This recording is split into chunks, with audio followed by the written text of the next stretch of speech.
Good afternoon, everyone. I hope you can hear me. Let me pop my camera on quickly so you can see me. Hi, everyone. Welcome to the 12 o'clock session. I don't know what to do. My name is Vicky Metcalf. I'll introduce myself properly in a minute. If you guys have access, now don't mind me, I'm just trying to figure out where the chat box is. I'd love to know a little bit about who's on the line, who I'm talking to. So throughout the presentation, if you have questions, please pop them in the chat. Oh, hi, lovely, pop, say hello in the chat. Let me know what you're doing, which courses you're on, where you are in the country, where you are in the world. The more I kind of know about you guys, the better it is and the easier it is to kind of visualize an audience instead of just looking at myself on camera.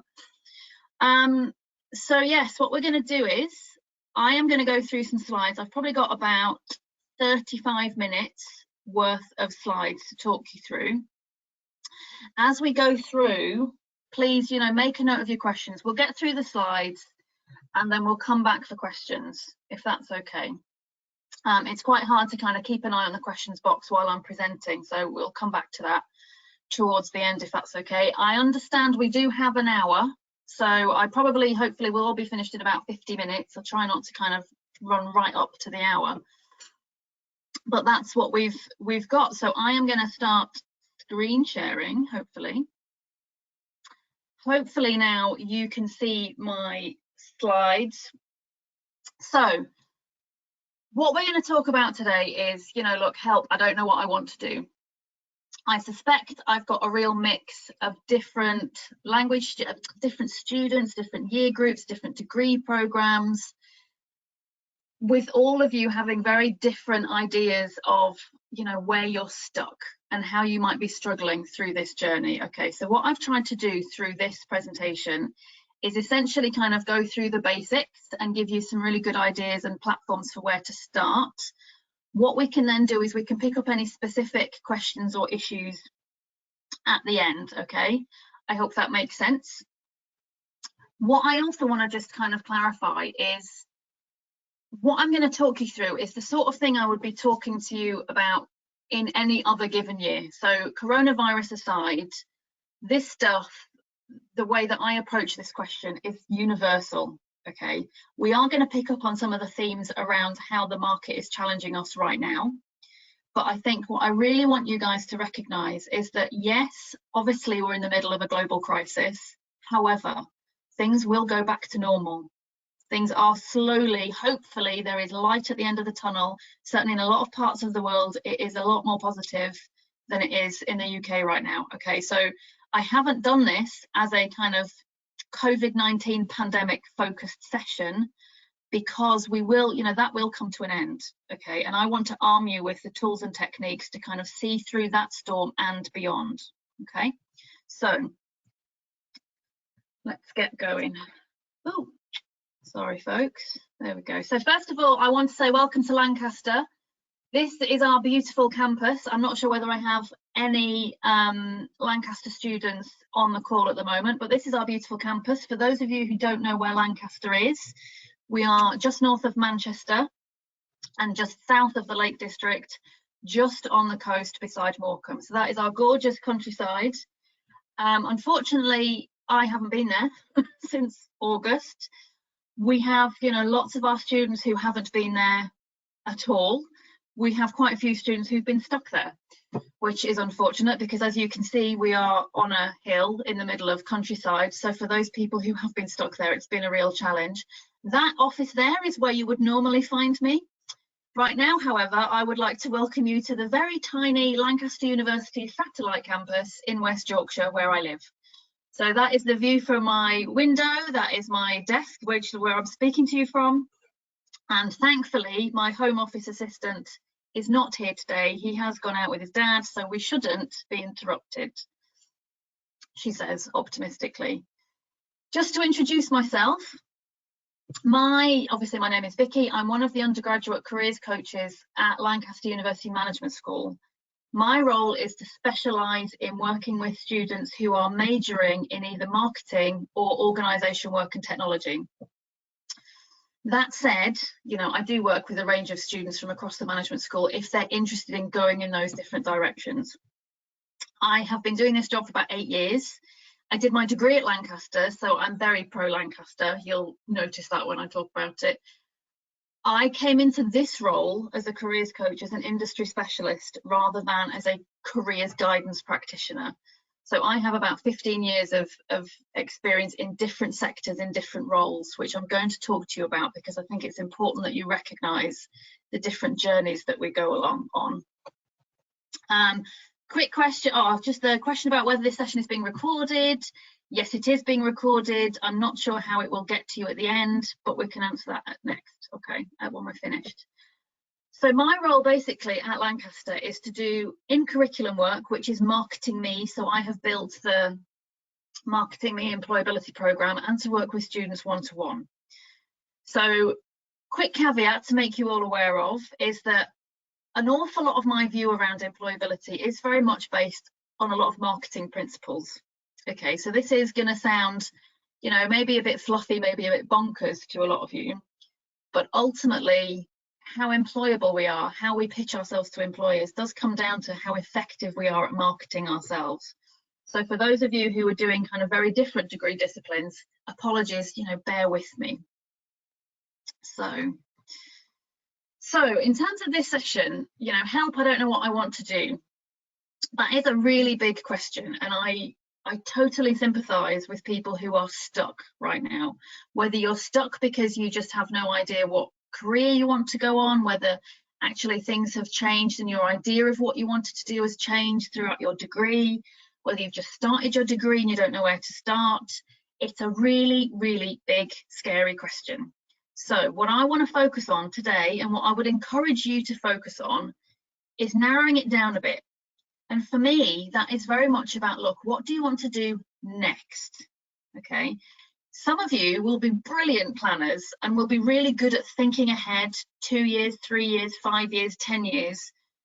But I think at this point, certainly bearing in mind the coronavirus pandemic, we want to focus this theme around, look, what do I want to do? What can I do next? Okay, so let's keep it as focused as we can. So today we're going to talk a lot about stories. Again, that's the marketer in me, I'm afraid.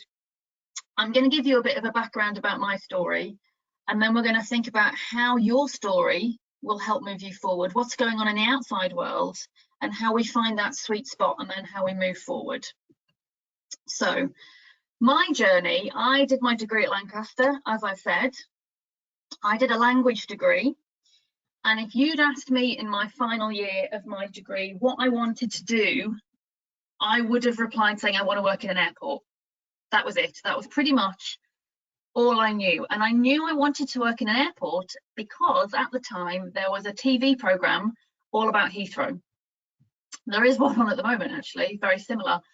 But yes, I wanted to work in an airport because I had just really enjoyed watching this TV show all about Heathrow. It was essentially a documentary, kind of documenting what goes on behind the scenes at the airport.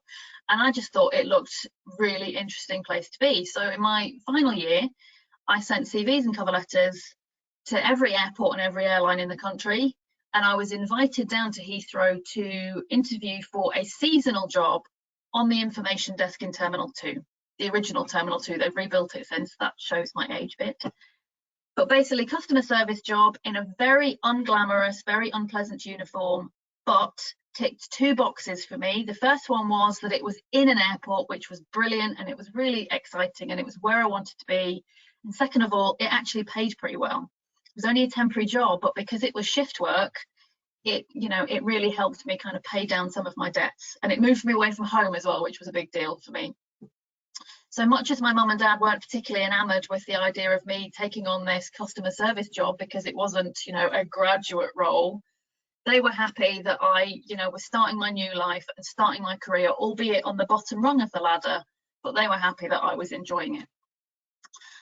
Not long after that, about a year, 18 months after I took that job, I got a promotion and went to Gatwick Airport, which is the picture over on the next picture over, the big runway that you can see. And then after that, I got another promotion onto the Terminal 5 project. So all in all, I was at Heathrow and Gatwick for about 10 years. Once we'd opened Terminal 5, I was a bit like, okay, I've done this now. You know, there's going to be nothing bigger, nothing more exciting than building a new terminal. So I decided I needed to take a pause because I didn't know what I wanted to do next again. So I took a pause and I did a master's in management at Sheffield University. Don't know whether there's anyone on the line from Sheffield, but I did my master's over at Sheffield, and I did it in management and sustainability because I kind of had a bit of an itch that I was part of a problem, essentially, that I had been part of a Heathrow expansion project, and I had a bit of a guilt and a bit of a conscience that I wanted to deal with. So having done my master's, I then took a role working with the wildlife trusts in the UK. I was chief exec of one of their small social enterprises for a little while, and then I went on to do a campaign development role for their central office. And through that role, I had the chance to actually kind of go freelance and work for more than one wildlife trust. But then, as a matter of just kind of random coincidence, the Lancaster University had started a drive for volunteer career alumni, and for alumni to support undergrads, essentially to mentor undergrads. And I stuck my hand up for it because I loved any excuse to go back to Lancaster, and turns out I really enjoyed it. In my role at the Wildlife Trust, I recruited quite a few graduates, and actually I could start to see that, first of all, I could see where the gap in transition skills was around graduates into the workplace, and actually I just really loved working with that age group of young people. And so one thing led to another, and there was a 1 day a week job going supporting marketing students, which I took. And then one thing and another, the demand effectively just became thus that my job became permanent and full-time. So essentially I left Lancaster and came back about 15 years later. So be careful what you wish for when you say that you like going back to your university, because you might find yourself back there. So that is my story. The reason that I tell you that story is because we need to home in on this idea of, look, why does it matter what you actually want to do? Any careers advisor up and down the country will hear these quotes a lot. You know, I don't mind what I do. I just want to work in marketing. I just want to work in management. I just want to work in finance. I'll work anywhere. I don't mind who I work for. I'll do whatever. I just want a job. These are not particularly inspiring for a recruiter, first and foremost. Second of all, it's like, where do you even start? And this is the issue that we're going to try and tackle today, is if you have no clue where you want to go, it's too big. You know, it's too big of a filter. If you just literally go on LinkedIn and search for any job, you know, you'll be looking at thousands and thousands. Okay, so we have to start to refine that search. So for me, I knew I wanted to work in an airport based on a TV program. It was a tiny, tiny instinctive thing, but it led me onto a 10-year career that I loved. Okay, so what I want you guys to think about is, look, you know, how does my story, what I'm interested in, what I care about, how can that help move me forward? Okay, so looking inside, what I want you to consider, there's a lot of kind of bits and pieces to this diagram, so we'll just kind of go through them one at a time. Passions. What passions do you have? Now, that is a really overused word, I think, in careers, and I use it very carefully, because at the age of 18, 19, 20, 21, however old you guys are, it's hard to find your passion when you're so young. Okay, so where are your interests? You know, I couldn't have told you that I was passionate about airports. I was interested in airports. It looked cool, you know, it looked really fun, but I wouldn't have said I was passionate about it. So you start with an interest or values. You know, what do you care about? Okay, are there, you know, particular social, environmental, political things that you are really concerned about? What worries you? What makes you angry? You know, what are the things that actually drive your concerns as a human being? You know, park your career for a moment, park the kind of professional side of you for a minute. As a human being, what do you care about? And then what are you motivated by? Now, success and happiness, we're going to talk about that specifically in a second, because I read a lot of answers, or I get a lot of answers from students around, I just want to be happy, I want to be successful. But they are very different depending on who we are and where we come from. Okay, so we're going to talk about that separately. I want you to reflect on what strengths you have. Now, this more often than not is where a lot of students come unstuck, because they don't feel like they necessarily have any strengths, which I can promise you, you do. You just have to kind of get past the awkwardness of recognizing what you are indeed good at. What are you good at? What experiences do you already have? What achievements do you already have? Okay, understand where your strengths are. The next one is really knowledge. Look, what degrees are you doing? So what technical knowledge do you have? And what knowledge do you have of current affairs? What do you understand is going on in the world outside? That is a really important point. We can't just kind of go out there into our career and only know about the degree subject we've done. We have to understand how it plugs into wider business, into the wider economy, into the wider jobs marketplace, but also how it is affected by what's going on in the world right now. And then the last thing that I want you to think about is, you know, like me, airports. You know, I didn't necessarily hit on values or motivations or my experiences. I knew that my language would be useful in an international environment like an airport, but really it was just having seen that slice of that kind of industry that got me interested. So think about whether there is an industry that sort of sticks out to you, and in which case, what kind of organization do you see yourself in? Do you see yourself in a big global corporation, in a small business? Is it a profit-making organization, or do you see yourself working for government, local government, or an NGO possibly? And then, you know, if you can get to that, what kind of role do you see yourself doing? You know, I sent speculative CVs to every airport saying essentially I speak a language, so I could be on the shop floor. So that essentially is how my interest got into the role that I was in. Once I was in that role, my knowledge grew based on the fact that I was on the terminal floor. So my promotions were all very much about operational process. Okay, so again, it was my knowledge that kind of pushed me forward. So to talk about success and happiness, I want to just kind of get you guys thinking, look, why did you come to university? Okay, what was it that you imagined as being the success for yourself? It's really easy to kind of visualize your own graduation. I don't think any of us visualized having some kind of virtual graduation, but we all imagined the cap and gown moment. But what else? You know, what were you hoping to achieve by having a degree? Is it around salary? Is it around independence? Is it around responsibility? Is it around global travel, mobility? And how far can you picture yourself ahead? Okay, now 5 years is pretty arbitrary. I can't picture myself 5 years ahead. I can pretty much stretch to maybe a year and a half. But the point of the question is, think about what kind of lifestyle would you like?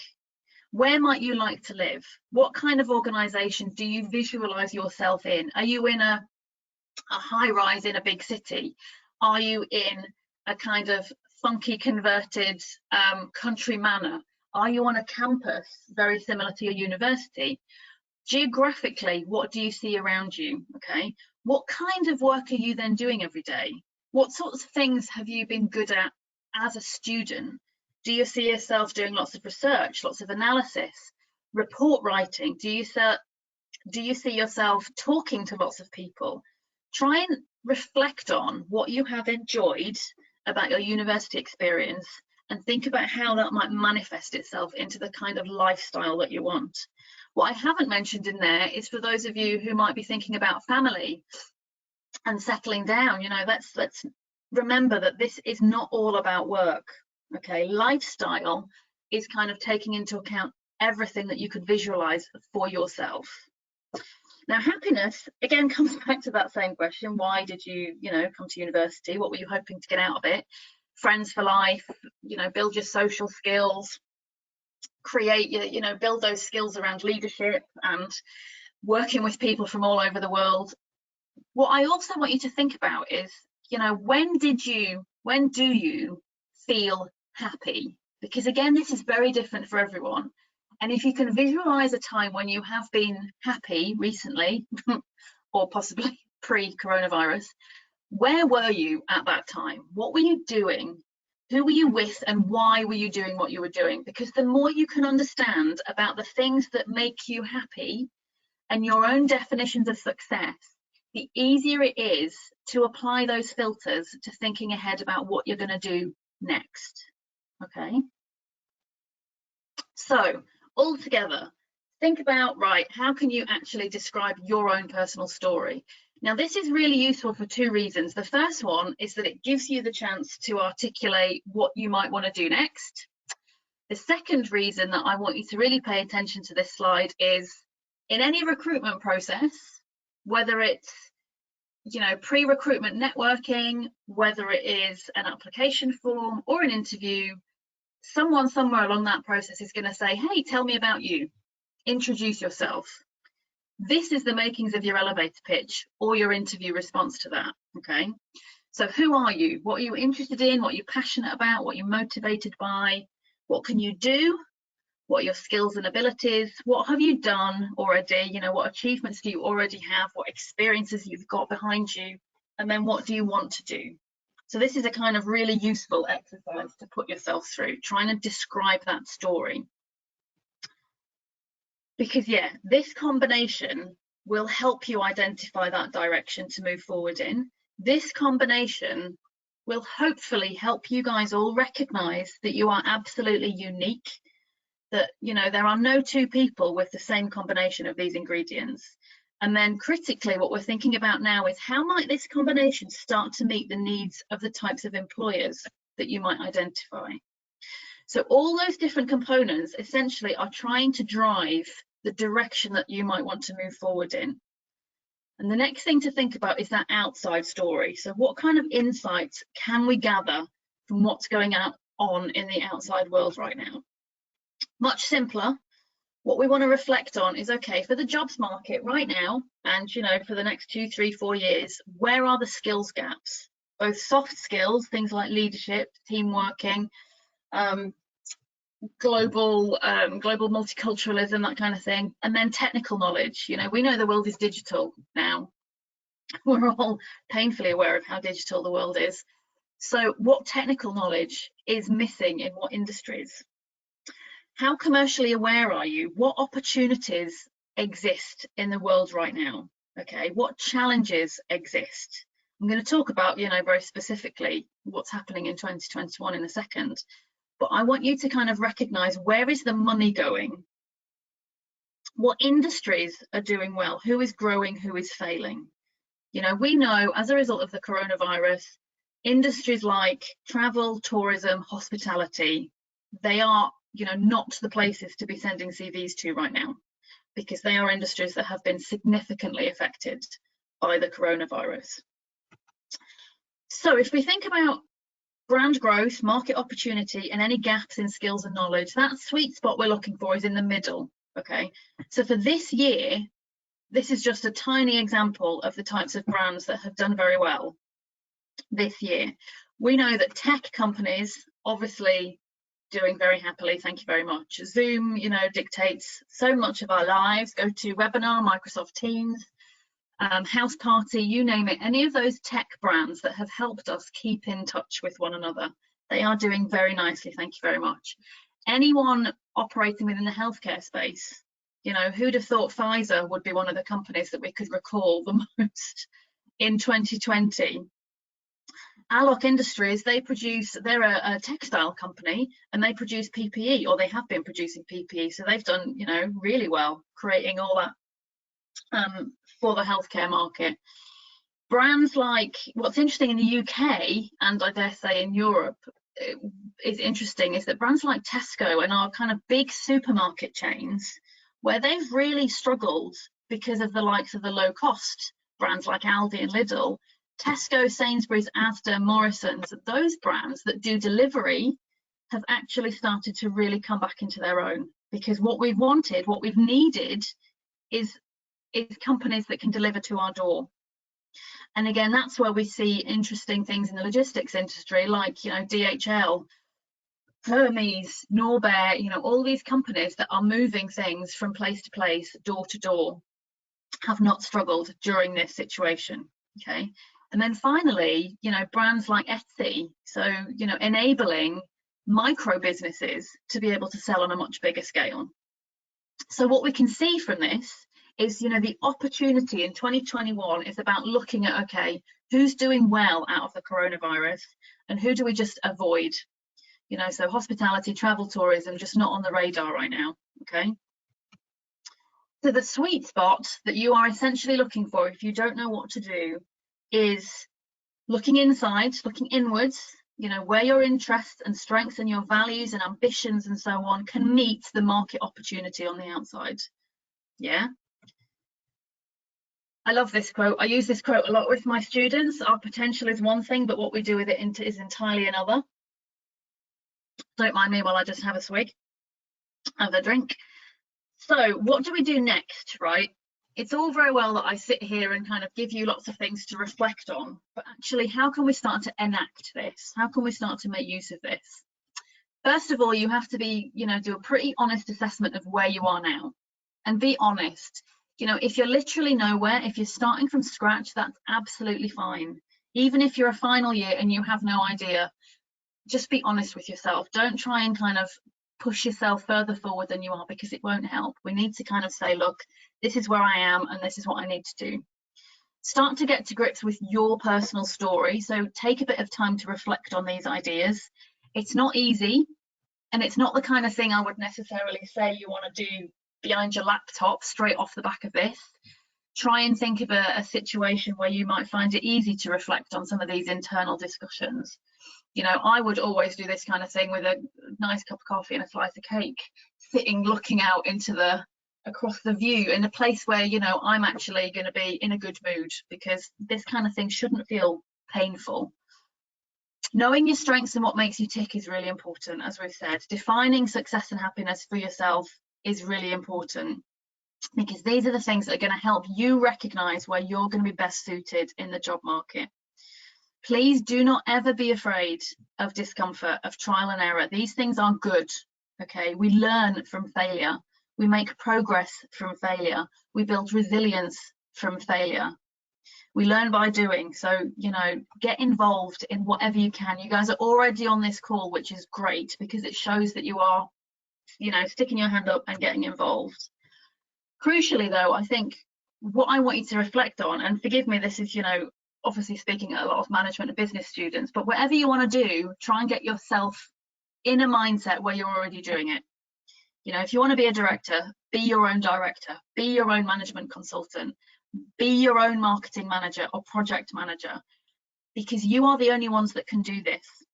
There is lots of support out there for you, which I'm going to come on to now, but it has to be you that instigates these processes, okay?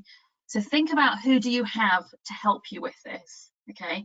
What support is available to you on and offline right now, both within your university and beyond? Who is there to help you? You know, what careers teams do you have access to? Alumni networks, your personal and professional networks. Believe me, if you ask for help, help will be there, okay? If you ask for a job kind of straight off the bat, that might be a bit tricky. Whereas if you ask for help and advice and support, those are easier questions for people to respond to, okay? So identify who you've got who can help you move forward. And then it's like, well, actually, how? You know, what do you need to do next? But only you can answer that, okay? It comes back to kind of figuring out where you are in this process. How can you actually start to make progress? When can you start to take action? Well, you know, the answer to that is now. First of all, because you're on this call, and hopefully you've booked onto other events in this careers program. So think about how you can really make the most of this series. And then finally, when you start to get stuck, it's that kind of classic, ask yourself why 5 times. The more you ask why of yourself, you know, why are you interested in airports, Vicky? Well, it's really fast paced and it's really international, and it's, you know, it gives me a chance to use my language. Yes, but why airports? Why not a university? Well, because I love traveling, and actually I'm, you know, pretty simple, and airplanes just are amazing, and I don't understand how they fly, and I just want to be part of that world. So push yourself, ask yourself why 5 times, because the more detail you give yourself, the more you recognize what's driving those ambitions, those values, those interests, the more attached to them you're going to be. You know, the more inspired you're going to be by your own journey, and that, by, you know, association, is going to make you so much more interesting to a future employer. Okay, so what's next? Reflect on this session. Think about your plan for the careers event. What sessions are you booked on? How are you going to use them to build your insight, your network, so on? How can you use the time with the rest of your university years? Some of you might be finishing this year, so you've only got a short window of time, but you know, there are still resources, support, events, networks available to help you. And then how can you start to plan for what's next? Okay, beyond this careers program, are you looking for an internship? Are you looking for a placement? Are you looking for a job? Based on that sweet spot of where your interests intersect with where the market needs are, where are you actually going to be looking? What platforms are you going to use, and so on? Okay, so help, you know, I don't know what I want to do. The key thing is to do what you're good at, what you're interested in, what you know about, where there is a market opportunity, and growing brands with those needs. And please remember, it's not about forever. So take that pressure off. It's not about what you want to do for the rest of your career. It's about what's next. You know, these are the places that I've worked. A career doesn't have to be linear. You know, we talk about the career ladder. It's not straight anymore. We live in an age of transferable skills, which makes life much more interesting. It doesn't even really have to make sense. On the outside, if you looked at my career, I've gone from aviation to conservation to higher education. And aside from the alliteration, it doesn't make sense. I know where the trends are, but you know, to you guys, it looks bonkers. But that's okay, you know, because I followed my interests. And the key thing I want you to recognize is that your interest, your values, your passions, your motivations, your responsibilities will change through your career. Okay, but hopefully if you find the right inspiration, none of this should feel too hard. Nerve-wracking, absolutely, but not particularly hard. Okay, so that's kind of everything that I wanted to talk you through. I am going to stop screen sharing now. Well, I'm going to put my camera back on and hopefully figure out how the questions sheet works. I might have to shout Nolene to come back in a second because I'm not sure how I can see questions. I'm here. Really quickly, there's some confusion, I think, from students around, especially if they're not from a finance background, how to establish if a company's successful, where to look to find this information. Well, I think I would always approach this from your position as a consumer. You know, which brands do you suddenly know exist that you've never heard of before? I think it's not about reading financial statements. It's about, look, who's in the news? Who are you hearing about? Who are you using?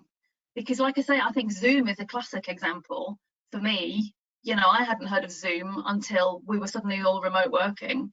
So try not to worry about understanding. You don't have to read the Financial Times.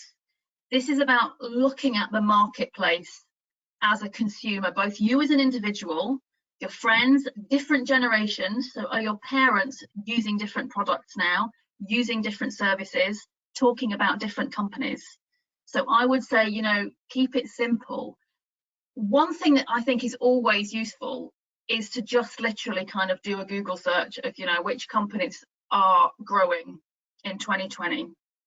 You know, certainly, actually, Nolene, what I might do is I might put a couple of links on the slides. I presume you kind of want to share the slides of things from like 2020. But if you just literally search, you know, growing brands, there's always articles in places like The Economist or even the FT. And as students, you'll all have access to those without having to pay subscription fees through your university libraries. So, you know, please do not worry about having to know the ins and outs of their finances. Does that make sense? Hopefully that makes sense. I'm really sorry, my chat box is really tiny, so I'm trying to figure out how to make it bigger. Don't worry about it. Yeah, no, that was a really good answer, and thank you for that. Another one is around making that decision on whether to continue to postgraduate study or go straight into work after an undergraduate degree. I think is of interest to some students to get your opinion on that. My thoughts on a postgrad, it kind of varies on what you want to accomplish with a postgrad. In this market, I have said quite a few times to students, you know, it never hurts to get an application in or two if there is a master's that you're really interested in. A master's is an expensive extra year, takes, you know, not just a lot more money, but equally more time. So don't do it for the sake of it because you're scared of the job market. If you want to do it, if it's going to add value, you know, I know a lot of parts of the world value a master's degree differently. It's to be able to kind of access certain levels of senior management in parts of Asia. In the USA, a master's is something that you might need. In the UK, it's a bit different. It's a nice to have, but it doesn't necessarily automatically shortlist you. So I think it's very much about, is there a degree you want to do that you would enjoy, that you would get something out of? In which case, yeah, absolutely, get some applications in. And then for me, we don't have to make a decision until we've got offers on the table. And I think it's very much about trying to keep as many plates spinning as you can cope with. So just because you put applications in for master's degrees doesn't stop you applying for jobs. You know, you're not committed to doing a master's degree until you've signed to accept the place and paid your deposit. I think it's much more about saying, okay, how does it add value? Don't just kind of repeat the same subjects that you've done. It's broaden, you know. So for example, I have a lot of marketing students who might go and do an international business and management masters because they need to understand the bigger picture. Or I have students who might go in and specialize into something like digital marketing because they just kind of want to really build their very specialist expertise. Is that all right?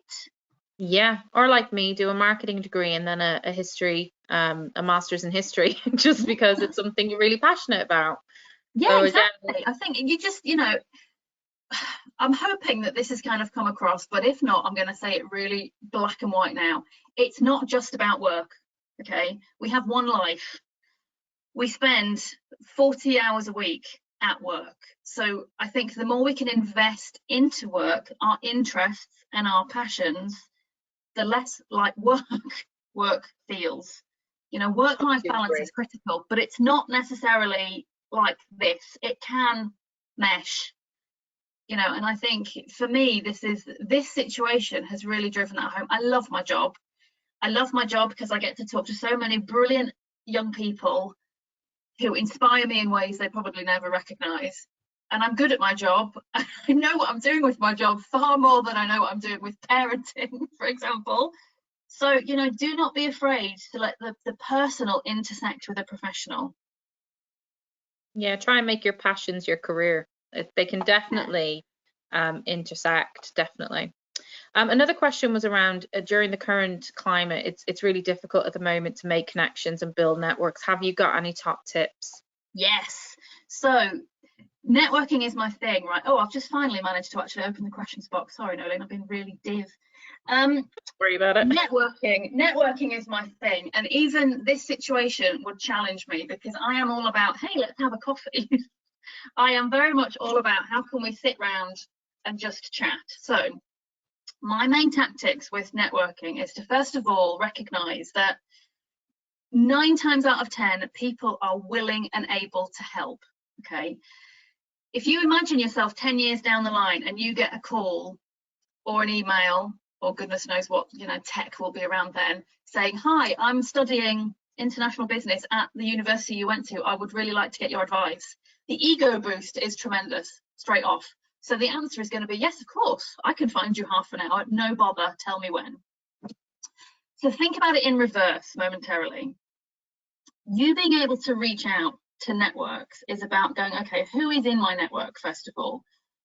Who do my parents work for? Who do my parents' friends work for? Who do my friends' parents work for? Think about, you know, your immediate network. And then it's like, okay, I belong to a university which will have an enormous network of alumni. How can I tap into that? The easiest way to tap into those networks, in my opinion, is to talk to people. You know, it's when students come in and say, oh, I think I might be interested in working in conservation. When I go, oh, right, well, I know so-and-so at the Wildlife Trust and I can put you in touch with so-and-so who's at WWF or whatever. The more people who know what you're interested in, the wider you can be introduced. Now, obviously, we have platforms like LinkedIn, which are a big help because you can search on LinkedIn for alumni. You know, most universities will have their own alumni pages.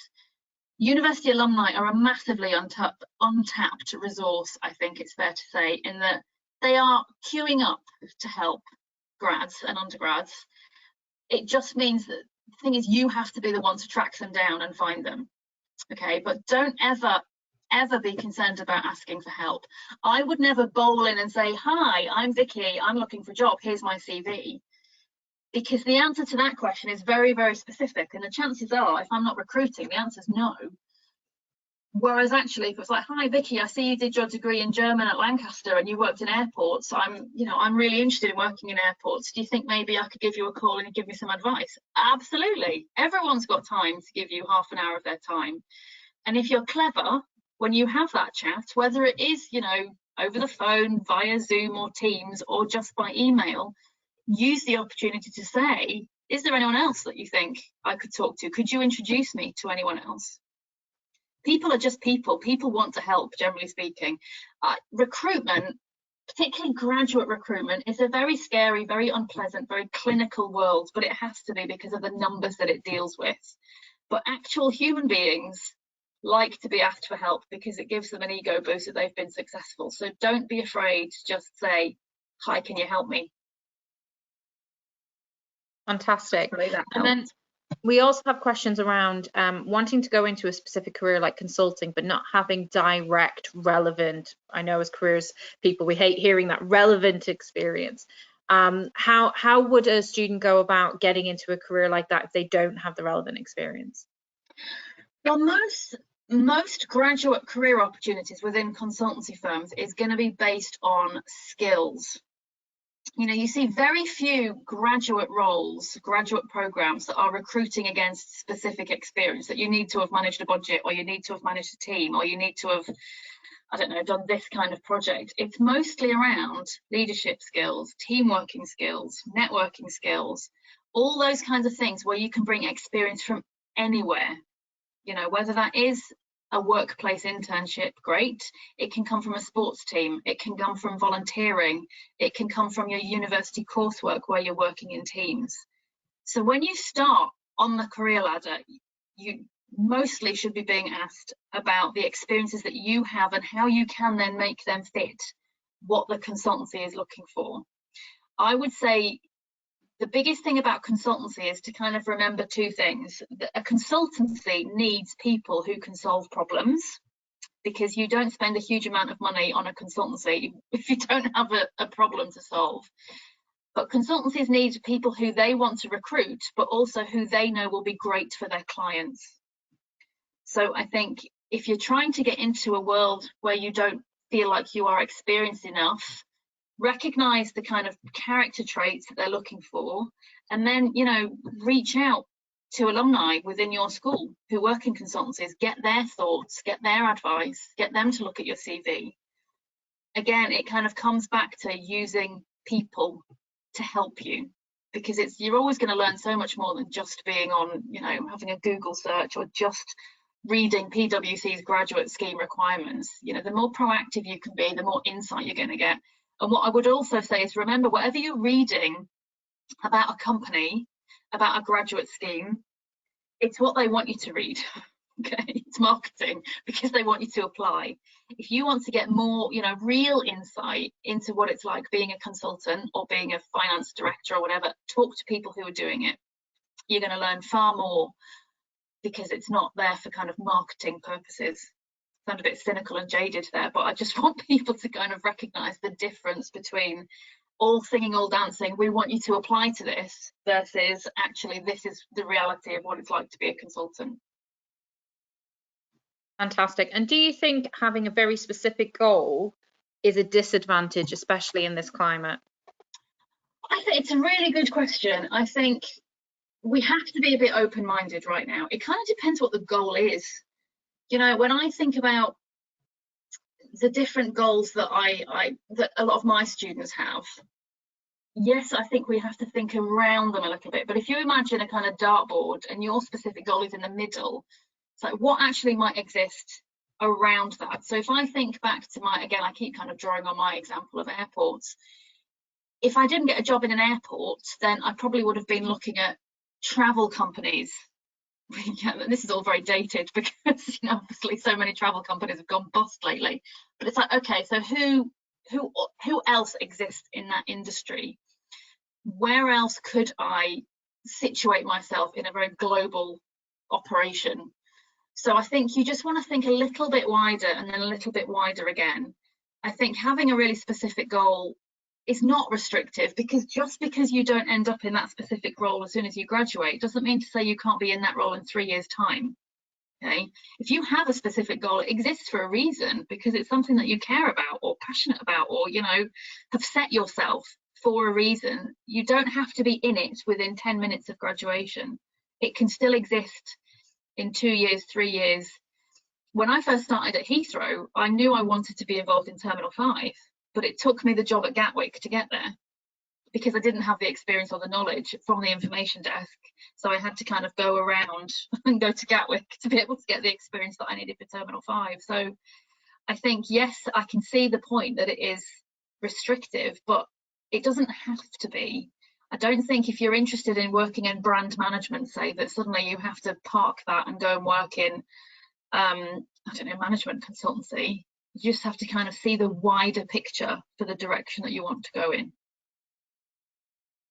Great, thanks.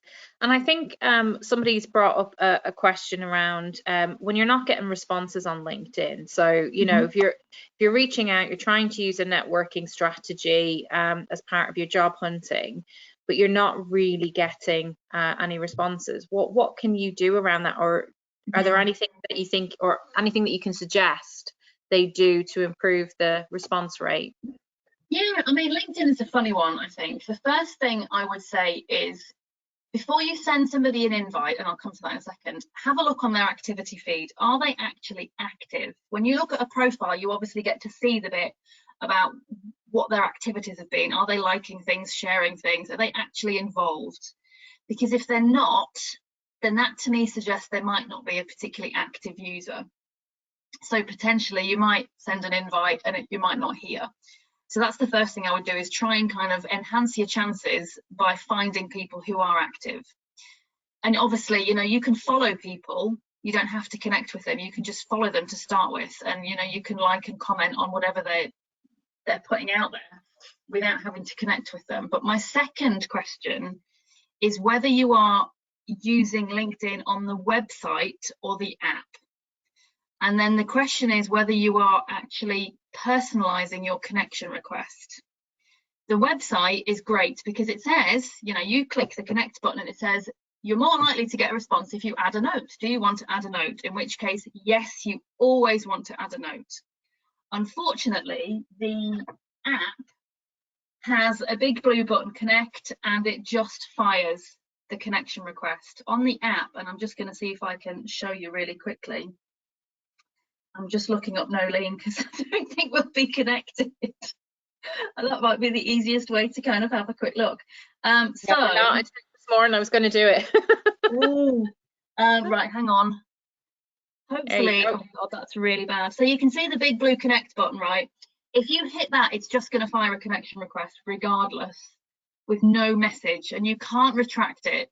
What you have to do is you have to hit the more button, which is just alongside, and that will then say, it will give you an option to personalize your invite. Now, I'm sure you will get this advice from every careers professional.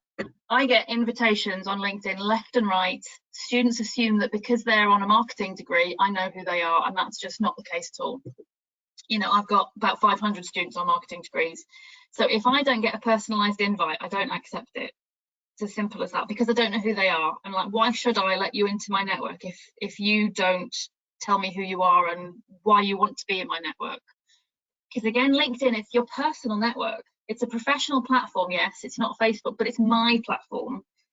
It's my network. It's not Lancaster University's, it's mine. So I think that hopefully would help improve that. Now, if LinkedIn if you're doing all those things and LinkedIn is still not proving productive, then I would be hitting up your school alumni pages on LinkedIn, or I would literally be going to your careers advisor saying, look, this is the place that I want to work in. How can I access some of our alumni through that? Who do we know?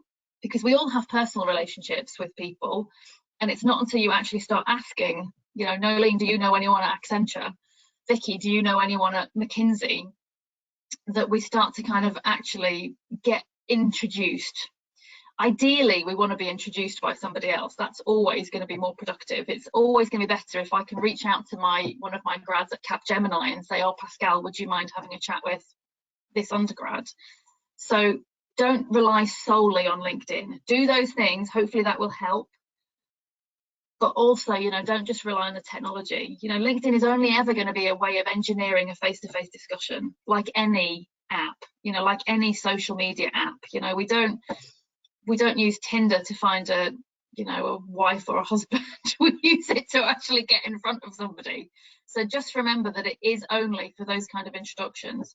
And plus, careers events, obviously these events, there's going to be people there to talk to. So, pitch up and go and talk to people, not in person, but on screen. Don't just rely on the tech to start to grow your network. Hopefully that helps.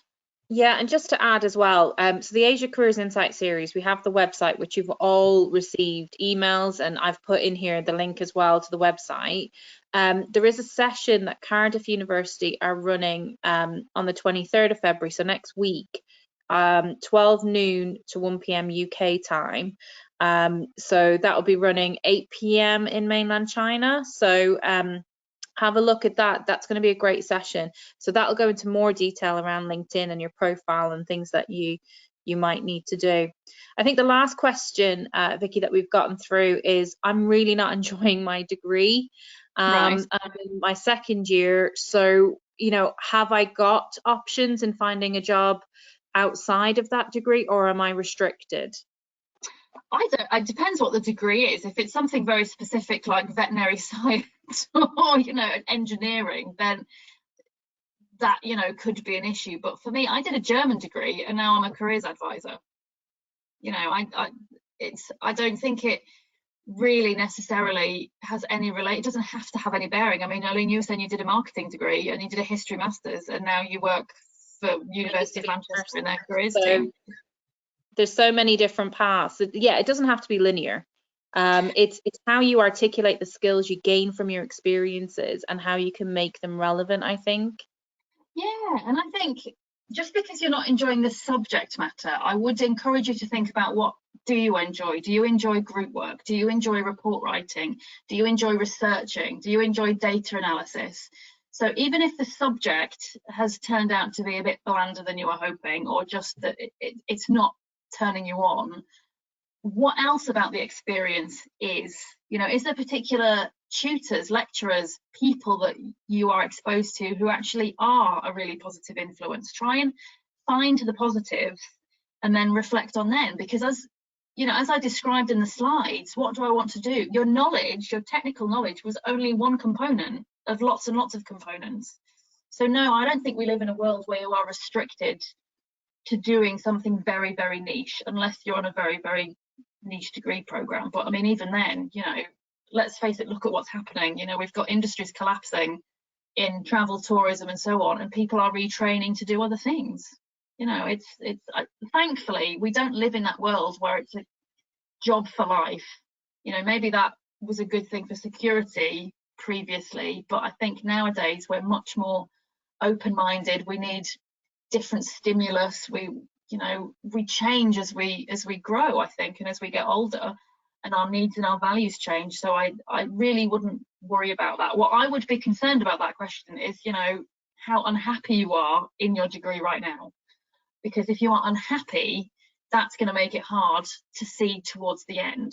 So I would encourage that student to just try and have a chat with their academic advisor, try and see the positives, try and kind of use the support that's there to try and just feel okay in the degree, and like it's not kind of a really bad situation to be in. Yeah, and sometimes your academic advisor can help you to see alternatives, especially when you're choosing modules, because I found that in my second year of my degree, they had introduced an advertising degree after I'd started the marketing degree. And because I wasn't happy on a couple of my modules, they allowed me to take some of the advertising modules, because that's what I was passionate about and that's what I really enjoyed. So having those conversations can open doors for you as well. I don't think your degree ever needs to restrict you. Well, I'm gonna just tell one more little story, because I think we probably have to close shortly. But there was somebody also asking about networking outside of where you're interested. But also this, I was in a situation when I was doing my masters, and I'd done my first assignment. Now I came back to do my masters, it was about 10 years after I'd done my undergrad, so it was a bit of a shock to the system. I did my first assignment and it got a pretty rubbish mark, and I was pretty unhappy about it, because I decided, I'd spent a lot of money and changed a lot of things in my life to take this career break to come back to a university to do a master's degree. And I wrote to the module leader of that assignment and said, I'm really sorry, but I'm really concerned about this mark. I wonder if we can have a chat, because I've invested a lot in doing this, and judging by this mark, it might not be the best idea that I've ever had. So my tutor said, come in, let's have a chat. So first of all, we had a conversation about how I was really going to benefit from doing this master's degree, because my issue was really, look, should I just be volunteering for a charity for a year? If I want to kind of pivot away from aviation and into something more kind of ethical, maybe I should have just been volunteering for a year and not bothered with the masters. So he helped me figure out different ways to make, sensible choices around my coursework and around my readings and all that kind of thing, to make it more relevant and more interesting for me. And then what was really interesting is that he said, actually, thank you for writing me such a nice email, because evidently lots of people had written complaining about their grades, but because I'd written very nicely and said, can I come in, I was one of the few people that he did have in to have a chat. So we had a really great chat. By the time I got home that evening, I had an email from him saying, oh, it's interesting that you pitched up today, because I've just had an email from the Deputy Chief Executive of the Sheffield Wildlife Trust. They are looking for a mature student to do some part-time work looking at the feasibility of their environment consultancy. Are you interested? To which obviously my answer was, yes, please. So he introduced me to that person, and within a week I had a part-time job, and that part-time job turned into a permanent job when I finished my masters. So first of all, I finished my masters, I didn't quit. Second of all, that lecturer, actually, I recruited him to join the board of directors for that particular organisation. So you never know where these opportunities are going to arise. Any emails, always make your emails polite and respectful, whoever you're writing to, whether you think it's, potentially career enhancing or not. You never know who you're going to talk to. You never know who the person you're talking to is married to, who their sister is, who, how they're connected. So always assume that the person that you're talking to can help in one way or another. Don't ever dismiss anybody, would be my advice. And always write nice emails. Never a truer word spoken. Always be nice. That'll get you so much further. It will, yeah. Thank you so much, Vicky. That was fantastic, and the insights were absolutely brilliant. This session's been recorded. We'll make it available. Just check the website, as I said earlier, and all the updates will be on there. But thank you so much. It's been lovely to take part. Thank you for having me. Thank you. All right, I'm going to end the webinar now. Thank you, everybody, for attending. Thanks, everybody. Bye.